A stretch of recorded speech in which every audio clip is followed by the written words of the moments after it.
आरक्षण वर्गीकरणाच्या विरोधात नांदेड येथील अशरुणा हॉलमध्ये महाबैठकीचे आयोजन करण्यात आले होते।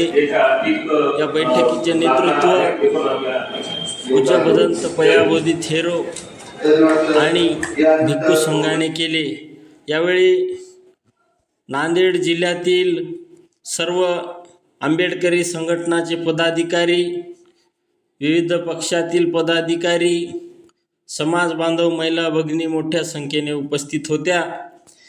येत्या 9 ऑगस्ट रोजी नांदेड येथे भव्य मोर्चाचे आयोजन केले असून जास्तीत जास्त समाज बांधवांनी या मोर्चामध्ये सहभागी व्हावं असे आवाहन या ठिकाणी करण्यात आले। काही केले म्हणून त्याला आम्ही आमच्या पद्धतीने उत्तर देऊ। त्यांच्या आमच्यामध्ये भांडण आता लावण्याची गरज नाही आमची। आम्हाला बाबासाहेबांचं संविधान थांबविण्याचं आणि एससी उपवर्गीकरण थांबविण्याची आता सगळ्यात मोठी गरज आहे। ही गरज आता आपण पूर्ण करू आणि याच्यानंतर या महाराष्ट्राचं काय करायचं आपण नंतर ठरवू। एवढंच या ठिकाणी बोलतो आणि मानधन देण्यासाठी तो अनेक शासकीय अधिकारी आहेत, शासकीय अधिकारी आहेत, सगळं समाजाला पाहिजे। माझी इच्छा आहे मोर्चामध्ये मोठ्या संख्येने लोक येतील, फक्त नियोजन करा, कोणी कोणावर प्रेशर आणायची गरज नाही। जय हिंद, जय भारत।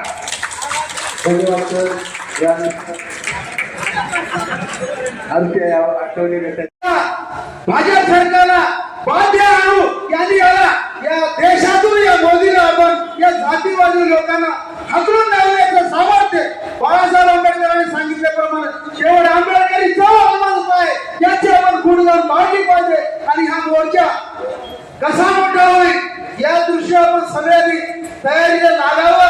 आपसामध्ये या ठिकाणी आदरणीय म्हणताना आपण जे लोक जनावर म्हणून जगत होते, नालीमध्ये किड्या मुंग्यासारखे राहत होते, अशा लोकांना सुटाबुटात आणण्याचं काम आमच्या बाबासाहेबांनी केलं।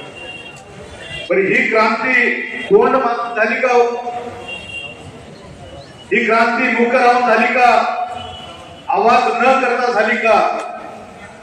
इथं अनेक आमच्या बांधवाच्या डोक्यातून एक सूत्र निघत होता की मोर्चा शांततेत झाला पाहिजे, शिस्तीत झाला पाहिजे, शिस्तीत झाला पाहिजे हे मी मान्य करतो। अत्यावश्यक सेवा हे ओपन कॅटेगरीमधून भरत्या कराव्या अशा पद्धतीचं त्या ठिकाणी षडयंत्र होईल आणि 10 वर्ष आपण कोर्टामध्ये ते आपण मागणी आणि न्याय घेण्यासाठी आपण कोर्टामध्ये फेटे मारणार आणि आपल्या सगळ्या जे भरती आहेत ते भरत्या एससी कॅटेगरीमधून न होता ओपन कॅटेगरीमध्ये होतील। हे आता पूर्ण आपल्या समोर असणारा धोका मी आमदार साहेबांना सांगितलं आणि मोर्चा निघणार आहे। तो मोर्चा महाराष्ट्राला एक सूचक असा आदेश देणारा मोर्चा असावा की आंबेडकरवाद्यांनी नांदेड मधून काढलेला जो मोर्चा आहे त्या महाराष्ट्राच्या मोर्चाला कुठेतरी दिशा दाखवणारा हा मोर्चा व्हावा, तो मोर्चा करावा अशी आमची अपेक्षा आहे।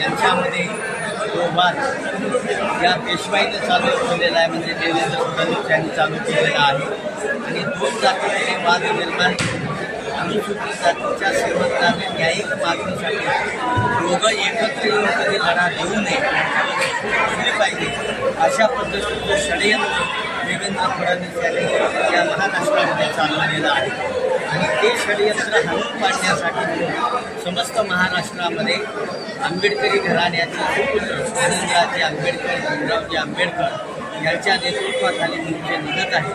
त्याच पद्धतीनं नांदेडमध्ये सुद्धा प्रचंड मोठ्या प्रमाणामध्ये मोर्चा काढण्याची मानसिकता इथल्या आंबेडकरवादी संघटनेची, आंबेडकरी समाजाची झालेली आहे. कारण ॲट्रॉसिटीच्या समर्थनार्थ जेव्हा मोर्चा काढला होता तो मोर्चा महाराष्ट्रामध्ये सगळ्यात मोठा मोर्चा होता आणि तो मोर्चा आंबेडकरी चळवळीची दशा आणि दिशा ठरवणारा मोर्चा ठरला आणि नांदेड आंबेडकरी चळवळीच्या केंद्रस्थानी राहिलेला आहे.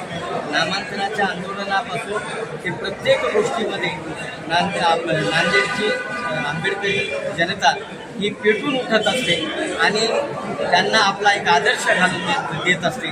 तोच आदर्श कायम ठेवण्यासाठी म्हणून उपवर्गीकरणाच्या विरोधामध्ये आम्ही प्रचंड मोठा मोर्चा काढण्याची मानसिकता सगळ्या आंबेडकरवादीवाद्यांची, सगळ्या आंबेडकरी समाजाची आहे. त्याच्यामध्ये आदरणीय भदंत भैयाबोलीजी यांच्या नेतृत्वाखाली सगळे असलेले बौद्ध भिक्खूगण हे आम्हाला सोबत आहेत. त्यांच्या नेतृत्वाखाली हा मोर्चा निघणार आहे. कारण आतापर्यंत आम्ही काढलेले सगळे मोर्चे हे आदरणीय भंतेच्या नेतृत्वाखाली निघालेले आहेत आणि हे मोर्चे काढून पुन्हा एकदा आंबेडकरी चळवळीची ताकद, त्यांची बौद्धिक क्षमता आम्ही या इथल्या महाराष्ट्राच्या पेशवाईला दाखवून देणार आहोत. त्यांनी आमची बौद्धिक क्षमता फक्त तपासून बघावी. जर आमची मसल क्षमता बघण्याचा प्रयत्न केला तर पुन्हा एकदा भीमा कोरेगावचा रणसंग्राम झाल्याशिवाय राहणार नाही. आव्हान करा की जनतेला या आंबेडकरी समाजाला जे बैठकीला उपस्थित होते त्यांच्या माध्यमातून आणि आदरणीय भिक्खूगणांच्या माध्यमातून समस्त समाजाला हे आव्हान करण्यात येते की 9 तारखेला निघणाऱ्या मोर्चामध्ये आपण आपल्या अस्मितेचा प्रश्न, आपल्या अस्तित्वाचा प्रश्न म्हणून या मोर्चामध्ये अतिशय ताकदीनं सहभागी व्हावं आणि मोर्चा यशस्वी करावा. आपला मोर्चा जर यशस्वी झाला तर आपलं अस्तित्व हे सगळ्या महाराष्ट्राला नव्हे तर देशाला आपलं अस्तित्व कळून चुकेल. म्हणून याच्यासाठी आपण सर्वजण ताकदीनं एकत्र या, मोर्चा काढून म्हणजे आपल्याबरोबर षडयंत्र करण्याचा प्रयत्न कुठल्याही पेशवाईनं करू नये आणि केल्या जाणार नाही. मोर्चा नसून 59 जातींचा मोर्चाच्या संदर्भानं महाबैठक या ठिकाणावर संपन्न झाली. 59 जातीचे प्रतिनिधी या ठिकाणावर उपस्थित होते. त्याने आपलं मनोगत व्यक्त केलं आणि त्यांनी सुद्धा 9 तारखेच्या महामोर्चामध्ये लोकांना येण्याचं आव्हान केलेलं आहे. मी सुद्धा सर्वच 59 जातीच्या बांधवांना मी या ठिकाणावर लाखोच्या संख्येनं आपण या महामोर्चामध्ये उपवर्गीकरण विरोधी महामोर्चामध्ये आपण दिनांक 9 ऑगस्ट 2026 रोजी आपण लाखोच्या संख्येनं या महामोर्चामध्ये सहभागी व्हावं आणि हे फडणवीस सरकारचं जे षडयंत्र चाललेलं आहे, जाती जातीमध्ये भांडणं लावणं आणि जाती जातींना एकमेकापासून दूर करणं, ही गोष्ट आपल्याला हाणून पाडायची आहे. अनेक संत महापुरुषांनी या देशामध्ये या जाती जातीमधला दुरावा दूर करून तिथं सद्विचाराची पेरणी करण्याचं काम केलेलं आहे. डॉक्टर बाबासाहेब आंबेडकरांनी भारतीय संविधानाच्या माध्यमातून 59 जातींना एकत्रित बांधून त्या सर्व जातींना समान 13% आरक्षण जे दिलेलं आहे त्याच आरक्षणावर घाला घालण्याचं काम या ठिकाणावर फडणवीस सरकारकडून करण्यात येत आहे. तर सर्व मातंग समाजातील असतील, 59 जातीतील सर्व सुज्ञ बांधव असतील, या सुज्ञ बांधवांनी या गोष्टीचा नीट विचार करावा. समाजात फूट पडू नये आणि आपलं कुणाचंही नुकसान होऊ नये. आपण सर्वजण एकमेकांचे भाऊ बंध आहोत. एका ताटामध्ये आपण खाणारी माणसं, शेजारी पाजारी राहणारी माणसं आहोत. त्यामुळे आपल्यामध्ये दुरावा निर्माण होणार नाही याची आपण सुज्ञ मंडळींनी काळजी घेतली पाहिजे. एकमेकाचे मन दुखू नये आणि आपण सर्व एकत्रित आहोत, एक संघ आहोत हे सुद्धा आपल्याला दिनांक 9 ऑगस्ट 2026च्या महामोर्चामध्ये दाखवून द्यायचं आहे. आंबेडकरी घराण्यातील सुद्धा प्रतिनिधी कदाचित सन्माननीय आनंदराज आंबेडकर साहेब या महामोर्चामध्ये उपस्थित राहतील. गुलाबसाहेबही उपस्थित राहू शकतात किंवा आपले जे 59 जातीचे प्रतिनिधी आहेत हे सुद्धा म्हणजे उपस्थित त्या ठिकाणावर राहू शकतात. तर या ठिकाणावर समस्त आंबेडकरी समाजाच्या वतीनं आणि संपूर्ण 59 जातीच्या समाजातील प्रतिनिधींच्या उपस्थितीमध्ये महाबैठक संपन्न झालेली आहे. तर आपण लाखोच्या संख्येने या महामोर्चात सहभागी व्हावं आणि आर्थिक मदतसुद्धा आवश्यक आहे. या महामोर्चासाठी इंजिनियर भरतकुमार कानिंदे साहेब यांच्याकडे आपण आपला आर्थिक निधी सोपवून महामोर्चासाठी आपण मदत करावी. सर्व आंबेडकरी समाजातील ज्येष्ठ युवा सर्व नेते आजच्या बैठकीला उपस्थित होते आणि महामोर्चात सुद्धा सहभागी होते. सर्वांचं मंगल व सर्वांचं कल्याण.